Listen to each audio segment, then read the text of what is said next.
기도하도록 하겠습니다. 예. 하나님 감사합니다. 이렇게 이제 무더운 여름이 다 지나가고 이제 선선한 가을바람이 불어오기 시작한 이때에 우리의 마음을 주님의 말씀으로 다시 붙들어 주시고 온전히 말씀에 사모하여서 이 자리에 모아주심을 감사합니다. 아버지, 온라인으로 배운 이 성경 공부지만 아버지, 우리가 대면하는 것보다 그 이상으로 큰 은혜 허락하여 주시고 말씀의 방향성에 따라 우리의 삶의 방향성이 재정립되게 하여 주시며 주님의 그 뜻을 제대로 깨달아서 오늘 듣는 이 말씀이 온전히 깊은 새김이 될 수 있도록 주님 역사하여 주옵소서. 우리 두 분 성도님 더욱더 큰 은혜 허락하여 주시고 아버지 말씀을 통하여서 더 큰 회복이 이루어지게 하여 주옵소서. 모든 말씀 예수님의 이름으로 간절히 기도하옵나이다. 아멘. 오늘은 역사서이죠. 네.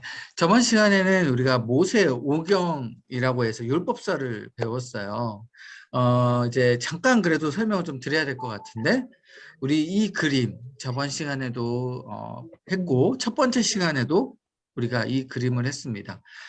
구약 성경을 이제 세워가는 기준이라는 게 이 율법서다. 그래서 건물을 세우거나 집을 세울 때에 가장 기초가 튼튼해야지만이 건물이 무너지지 않는 것처럼 이 율법서라는 거는 구약 성경의 가장 기초가 되는 부분이라서 이 율법서를 하나님께서 가장 먼저 알려주시고 이 율법서를 통하여서 이스라엘 백성들이 하나님의 마음은 이거고 우리가 이렇게 지켜야 되는 거구나 라고 생각을 하고 이 율법서를 지켜야 되는 이스라엘 백성들의 마음이 있었어요. 그런데 이 구약 성경에 율법서를 먼저 주셨지만 이스라엘 백성들은 이 율법서를 제대로 안 지켰죠. 그래서 율법서를 안 지켰기 때문에 하나님은 자꾸 어떤 마음이 드시는 거예요? 얘들을 죽여야 돼, 살려야 돼. 그죠? 자꾸 이런 마음이 들잖아요. 화가 나시는 거잖아요. 그런 상황에서 그럼에도 불구하고 하나님은 계속해서 이스라엘 백성들을 사랑하시고 그래, 너희들이 지키지 않는다고 하더라도 나는 너희들을 사랑한다. 계속 이끌어 가겠다 해서 그 이스라엘 백성들을 계속 이끌어 가시는 그 역사를 보여주는 게 오늘 배울 이 역사서입니다. 그래서 이 역사서는 구약 성경의 기둥이 되는 거예요. 기둥. 그래서 이 기둥이라는 것 자체가 튼튼해야지만이 지붕이 무너지지 않잖아요. 어찌됐든지 간에 기초는 세워졌지만 이 기둥도 튼튼해야지 구약 성경을 우리가 제대로 읽을 수 있어요. 그래서 이 역사서와 시가서는 하나님의 마음이 담겨져 있다라고 말씀드렸어요. 하나님의 마음이 어떤 건지 알아야지만이 왜 우리가 이스라엘 역사를 배우는지, 왜 우리가 굳이 재미도 없는 시편, 뭐 이런 시가서, 노래와 시를 우리가 배워서 우리가 하나님의 말씀을, 마음을 알아야 되는지를 우리가 깨달을 수 있다는 거예요. 그래서 이 역사서와 시가서는 하나님의 마음이 너무 담겨져 있기 때문에 이 율법서가 왜 하나님께서 주셨는지에 대해서 우리가 철저하게 깨닫는 그런 기둥의 역할을 하게 됩니다. 자, 그러면 이 역사서를 우리가 살펴보겠는데요.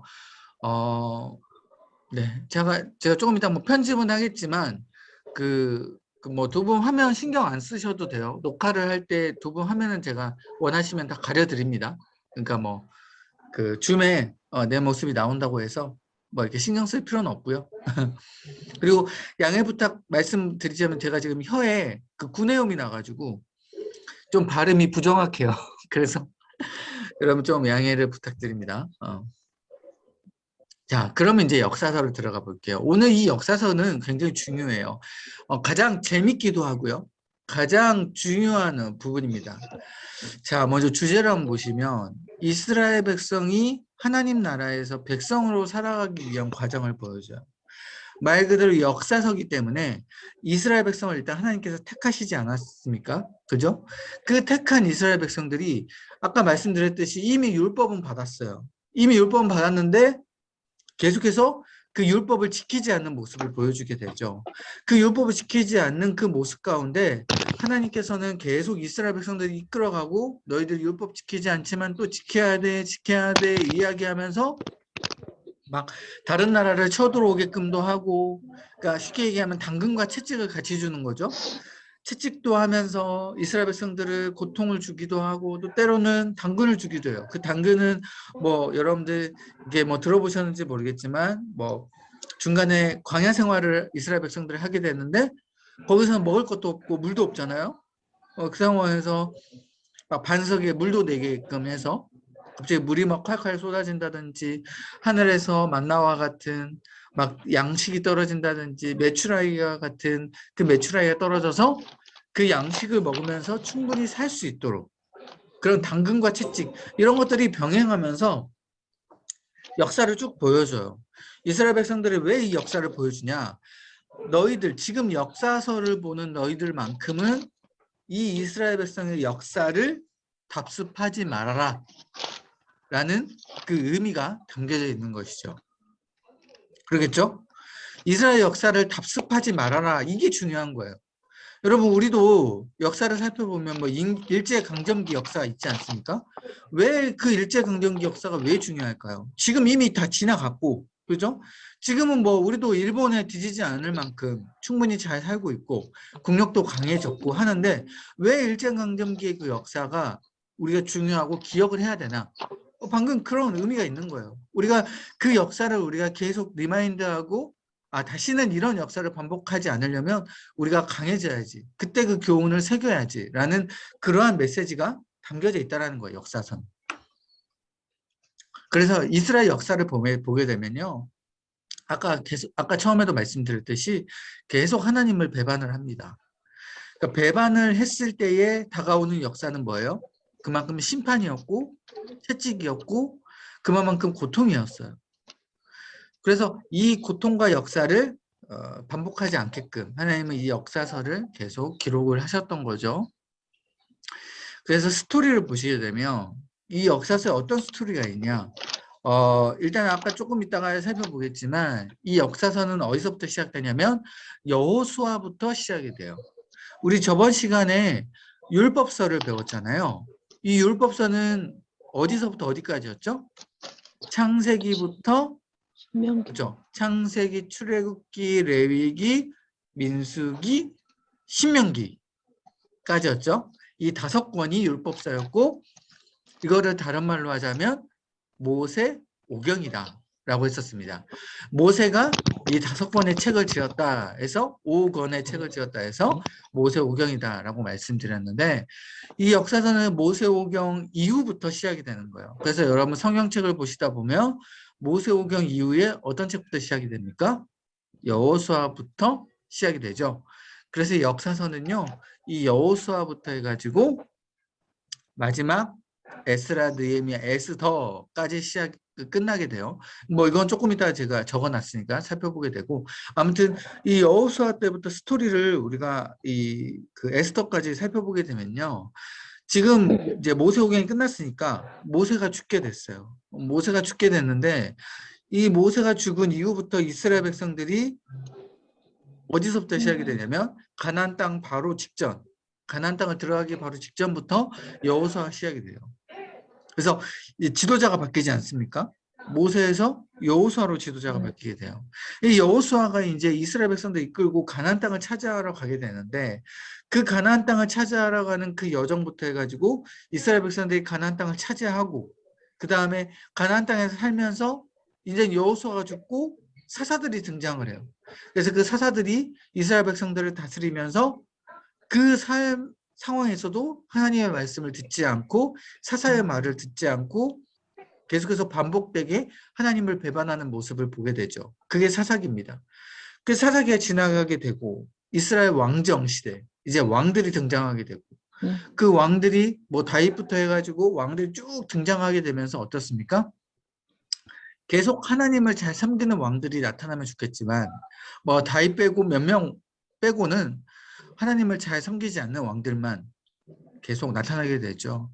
그런 왕들의 역사를 보여주게 되면서 하나님은 계속 다른 나라를 쳐들어오게끔 하고 결국 이스라엘 백성들은 바벨론이라는 나라에게 멸망을 당하고 포로로 끌려가는 그 총체적인 그 역사를 보여주는 게 바로 역사서예요. 그래서 이 역사서를 보게 되면 하나님이 진짜 마음이 아팠겠다. 아까 말씀드렸듯이 두 기둥, 역사서와 시가서는 하나님의 마음을 보여준다 그랬잖아요. 역사서를 보면서 하나님의 마음과 우리가 같이 동행을 하게 되는 거예요. 아, 이스라엘 백성들에게 이렇게까지 이야기를 했는데 이스라엘 백성들의 역사는 계속 하나님을 배반하고 하나님을 떠나는 그런 역사구나 라는 것을 우리가 알 수 있게 된다는 겁니다. 자, 이 스토리는 이렇게 이어지게 되는 거고요. 그럼 의미를 한번 보게 될 거예요. 자, 의미는 자, 하나님의 백성으로 살아가게 되면서 아까 말씀드렸어요. 하나님을 떠나려고 하는 그 이스라엘 백성들의 모습, 이 모습과 무엇이 또 대치가 되냐면 그러한 이스라엘 백성을 용서하시고 계속해서 사랑하시는 그 하나님의 모습이 반복적으로 나타나게 돼요. 그래서 이 두 가지가 모습이 대치되게 돼요.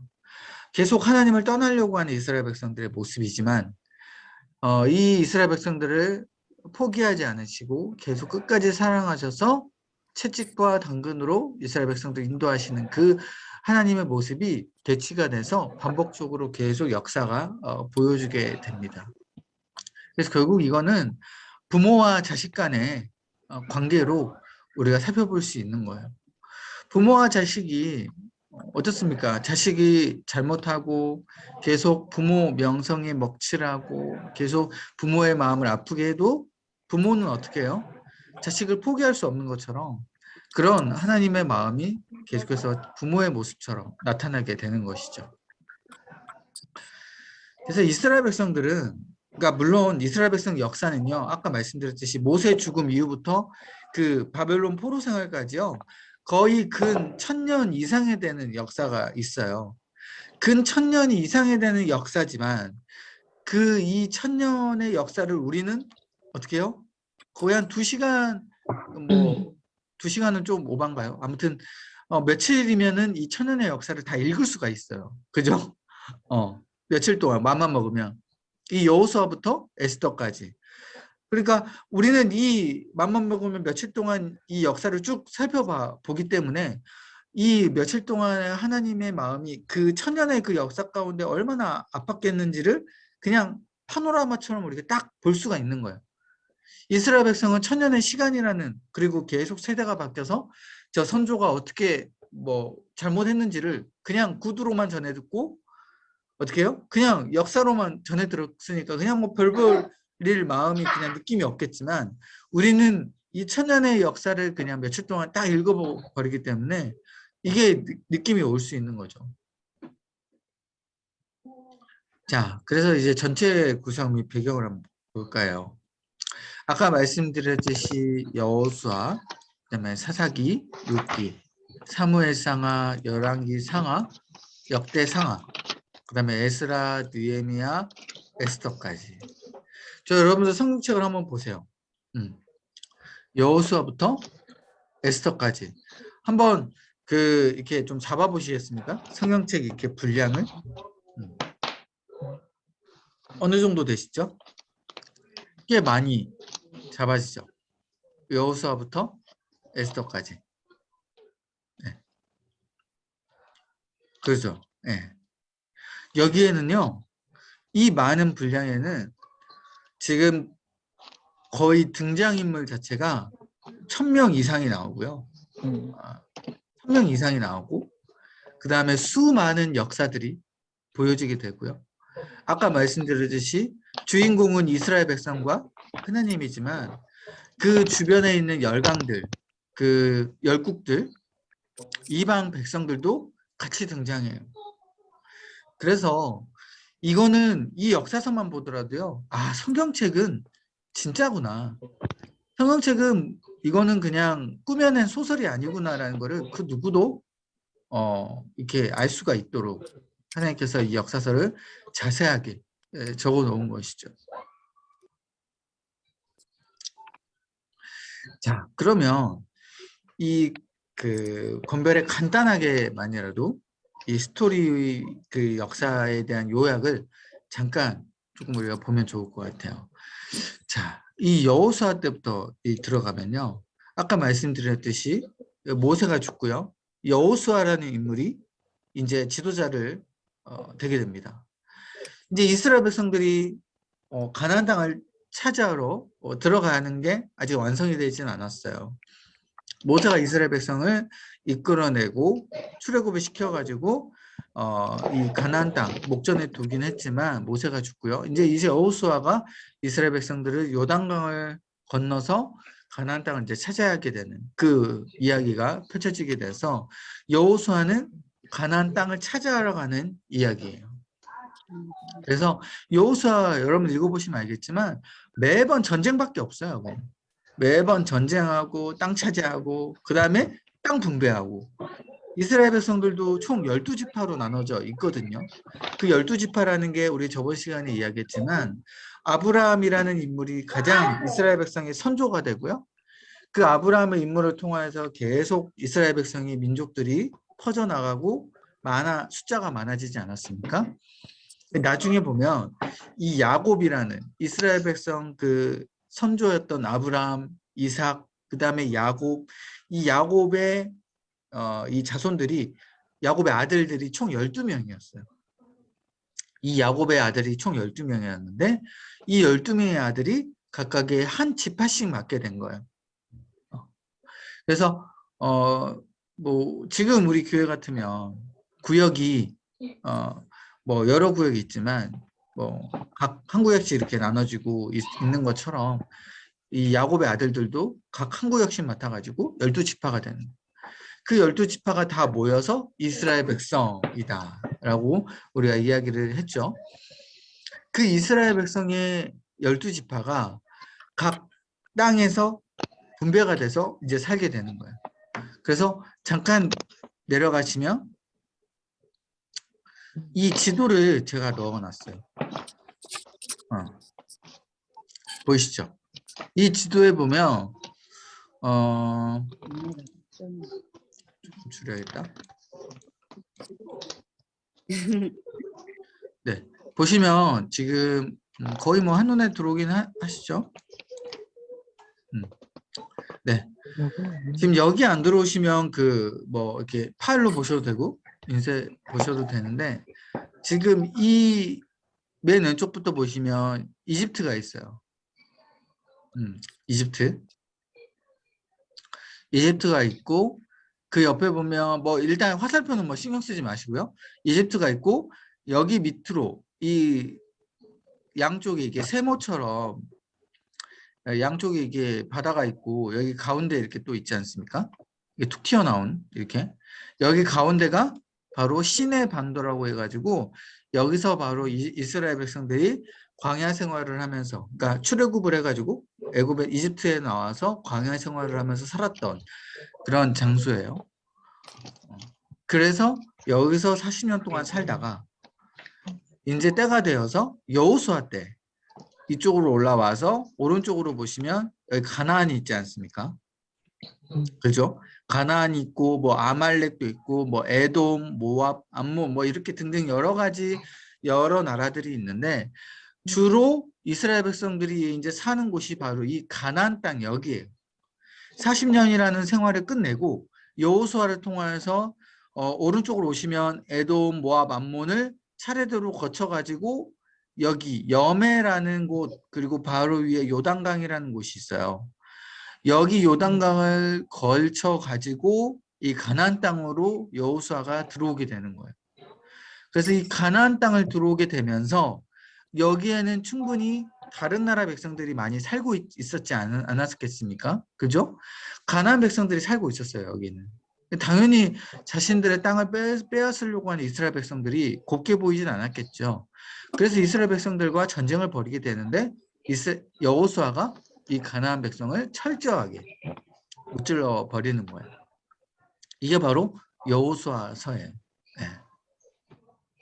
그래서 주된 무대는 바로 이 가나안 땅이다. 여기가 바로 젖과 꿀이 흐르는 하나님이 주실 땅이다라는 것을 여러분들이 이해하시면 될 것 같아요. 첫 시간에 말씀드렸듯이 하나님의 나라에 3요소가 있었어요. 그죠? 국민, 영토, 주권이다. 그랬죠? 그래서 국민, 영토, 주권. 우리가 초등학교 때 배웠던 그 국민, 영토, 주권 중에 창세기 때부터 해가지고 국민은 이미 완성이 됐고 영토는 출애굽기하고 민수기를 통하여서 영토를 차지하러 가는 모습을 보게 되고요. 주권은 뭐예요? 레위기하고 신명기. 그래서 주권은 바로 율법이다. 하나님께서 명령을 하시고 그 명령을 따라야 되는. 지금 우리나라 같으면 헌법이 우리나라를 이끌어가는 법이라고 한다면 이스라엘 백성들에게는 이 하나님께서 주신 레위기하고 신명기 이 율법이 이스라엘 백성들을 이끌어가는 법이다. 그래서 국민영토 주권이 이렇게 세워져야지만이 하나님의 나라가 완성이 됐는데 바로 이 여호수아 때 땅을 완전하게 딱 차지함을 통하여서 이제 하나님의 나라가 완성이 된 거예요. 1차적인 완성인 거죠. 근데 이제 이때부터 이제 이스라엘 백성들이 영토도 됐고요. 국민도 됐고 율법도 됐으면 잘 살아야죠. 그죠? 근데 이때부터 잘 못 살아요. 아까 말씀드렸듯이 사사기 때부터 이제 들어오게 되면 이제 여호수아가 죽게 되고요. 이제 사사라는 사람들이 이제 나오게 됩니다. 이 사사라는 사람들은요. 모세와 여호수아 같은 절대 주권의 지도자는 아니었어요. 이 사사들은 어떤 사사들이냐? 바로 잠깐만 등장해가지고 이스라엘 백성들이 아까 말씀드렸듯이 하나님께서 심판하실 때 채찍을 하신다 그랬잖아요. 그 채찍이 어떤 방식이냐면 다른 나라가 이스라엘 백성들을 쳐들어오게 만드는 그런 채찍이었어요. 그러니까 이스라엘 백성들이 우리 일제강점기처럼 다른 나라 백성들에게 억압을 받고 고통을 당하는 그런 채찍을 받게 되면서 이스라엘 백성들이 하나님께 부르짖게 됩니다. 하나님 너무 힘들어요. 구원해 주세요. 그랬을 때 잠깐 등장한 구원자가 바로 사사라는 지도자였어요. 그래서 이 사사라는 사람들은요, 잠깐 등장해서 다른 나라 그 쳐들어오는 그 백성들을 무찔러주고 구원시켜주고 그 다음에 다시 퇴장하고 이런 그 사사들이 거의 12명 정도 됐습니다. 그래서 이거를 사사기라 그래요. 사사들이 다스렸던 나라 시대. 그런 사사들에게 가나안 땅을 차지하고 난 이후에 이제 하나님의 백성으로서 살지 않고요. 계속해서 하나님을 따르지 않는 그런 모습을 사사 시대에 보여주게 됩니다. 그래서 하나님을 따르지 않는 그 모습 가운데 사사들은 구원해 줬지만 하나님은 계속해서 어때요? 마음이 아픈 거예요. 사사를 통해서 구원해 줬는데 또 이스라엘 백성들이 정신 못 차리고 하나님을 따르지 않는 그 모습이 사사시대에 계속해서 반복된 거죠. 그 다음에 사사가 끝나면 이제 룻기예요. 이 룻기는 그 중간의 이야기인데요. 사사기 그 중간의 이야기인데 이때는 무엇이냐? 바로 하나님을 그러니까 하나님께 선택받은 그 이스라엘 백성들 외에 이방 민족이지만 하나님을 따르려고 하는 룻, 이방 여인이에요. 이방 여인. 그 룻을 하나님께서 택하셔서 구원하시려고 하는 그런 하나님의 이야기입니다. 왜 이게 사사기의 중간에 들어왔냐? 의미가 있어요. 자, 이제까지 사사기에서는 뭐예요? 하나님을 따르려고 했던 백성들이 하나님을 안 따랐잖아요. 그죠? 계속 하나님의 마음을 아프게 했잖아요. 그러니까 하나님은 어떤 마음을 보여주신 거예요? 야, 너가 하나님을 그렇게 따르려고 해도 그냥 계속 하나님을 무시하고 안 따르는 그 모습 가운데 이제는 내가 너희들 뿐만 아니라 다른 나라 백성들도 내가 나만 따른다고 한다면 하나님을 따른다고만 한다면 내가 구원해 줄 거야 라고 뭔가 위기감을 고양시키고자 하는 그렇죠? 위기감을 주고자 하는 그런 모습의 이 룻기 이야기예요. 이스라엘 백성들은 이 룻기를 보면서요. 어떤 마음이 들까요? 아, 야 우리만 선택받은 백성인 줄 알았는데 우리만 이렇게 하나님 앞에 구원받은 백성인 줄 알았는데 룻기, 저 룻 이방 여인 통하여서도 하나님이 구원해 주시고 저 여인도 하나님께서 사랑하시는구나. 이제 잘 섬겨야겠다 하나님을. 우리가 하나님께 버림받을 수 있겠구나. 지금 선택받은 게 문제가 아니라 하나님을 얼마나 잘 따르느냐. 그게 중요한 거구나. 라는 그 위기감을 이스라엘 백성들은 룻기를 통하여서 알게 되는 거예요. 이해되시죠? 그래서 이 룻기가 끝나게 되고 그 이후에 보면 사무엘 상하, 사무엘 상도 있고 사무엘 하도 있는데요. 이거를 그냥 사무엘 서라라고 이야기합니다. 사무엘서. 제가 적어놓진 않았지만 사무엘서. 이 사무엘서는요. 어떤 이야기냐면 하나님 이전까지는 왕이었어요. 왕. 그런데 이제는 사사의 시대를 끝내고 나서요. 이스라엘 백성들이 하나님을 왕으로 섬기고자 하기보다는 눈에 보이는 인간인 왕을 세우고자 했어요. 그래서 막 사다들도 막 계속 뭐 교체가 되고 이제는 뭐 인간적인 한계가 있기 때문에 이 이스라엘 백성들이 하나님 앞에 요구를 하게 되는 거예요. 하나님, 눈에 보이지 않는 하나님보다 저 다른 나라 백성들을 보면은 다 다른 나라 백성들이 인간의 왕이 있지 않습니까?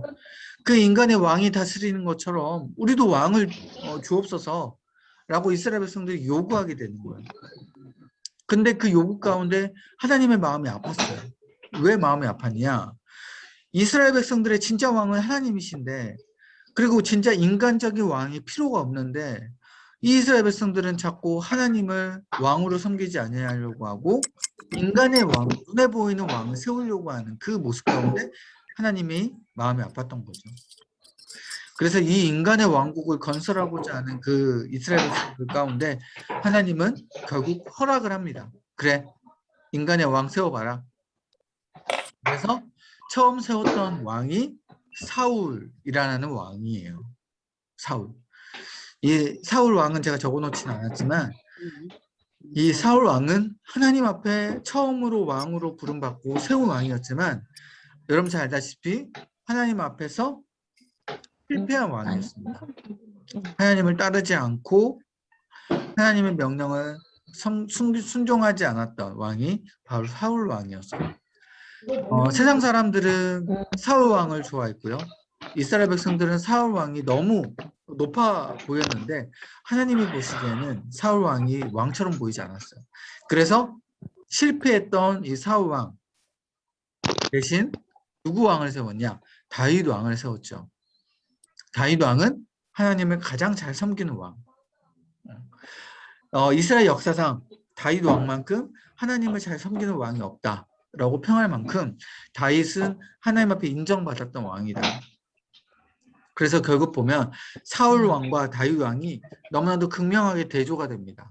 사울이 하나님 앞에서 패위하게 되고 다윗이 이제 그 다음에 사울이 이어서 왕이 되는 그 모습 가운데 사울은 인간 중심적인 왕이었지만 다윗은 하나님만을 섬기는 마음 가운데 하나님 중심이었던 왕.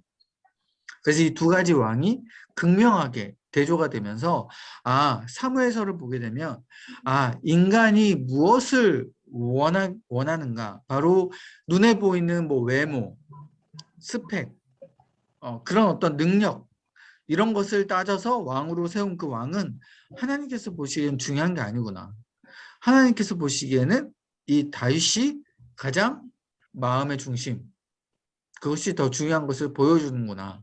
그래서 마음의 중심에 하나님만 있으면 아무리 외모가 뭐 떨어져도 그리고 능력이 떨어져도 그렇죠? 보기에는 모자란 것처럼 보여도 마음의 중심에 그 하나님이 있다는 것 자체가 성공의 왕이구나라는 것을 이 사무엘서에서 계속 보여주고 있는 거예요. 그래서 계속해서 이 역사서를 보게 되면 하나님이 진짜 왕이냐 아니면 인간이 왕이냐 이 두 가지에 대해서 계속 씨름하면서 이 사무엘서와 그다음에 열왕기상하 역대상하까지 그 왕들의 모습 가운데 계속 보여주게 됩니다. 그 열왕기상하와 역대상하도 마찬가지예요.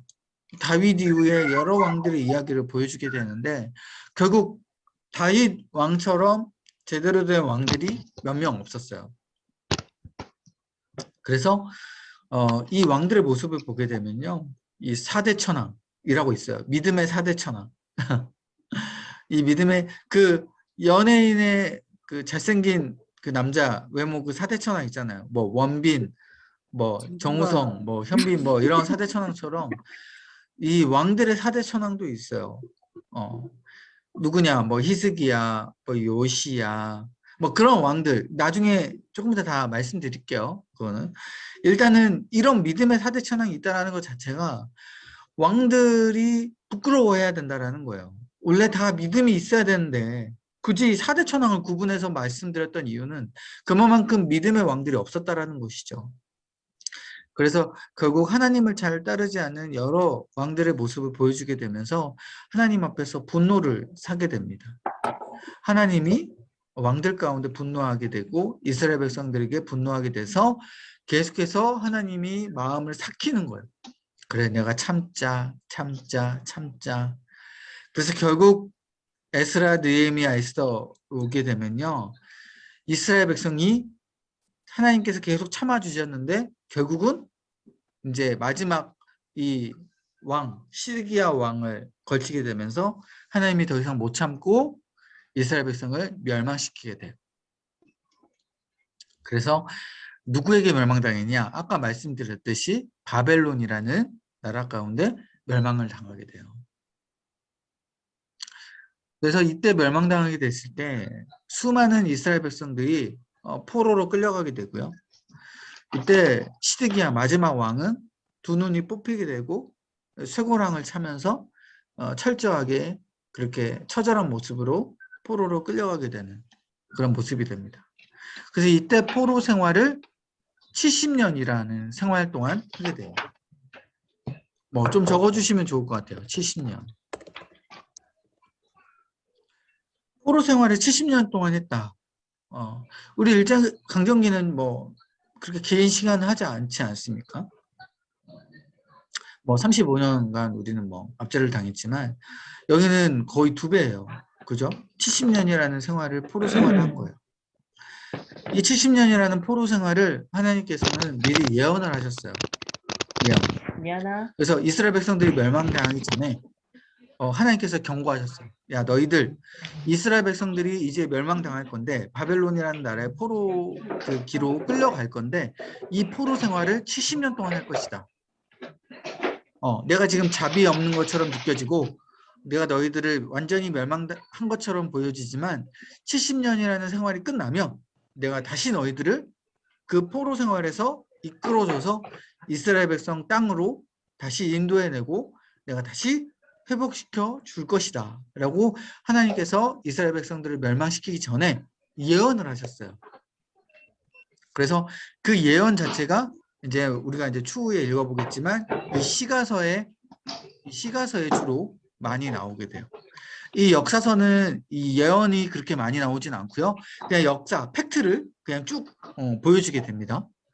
그래서 아무튼 이 이스라엘 백성들의 멸망당하는 모습을 보면서 그렇지만 하나님께서 지금 멸망시키셨고 어쩔 수 없이 심판을 하셨지만 결국 하나님께서 70년이라는 생활이 이 포로 생활 끝나고 다시 회복시켜 주시겠구나 라고 보여지게 됩니다.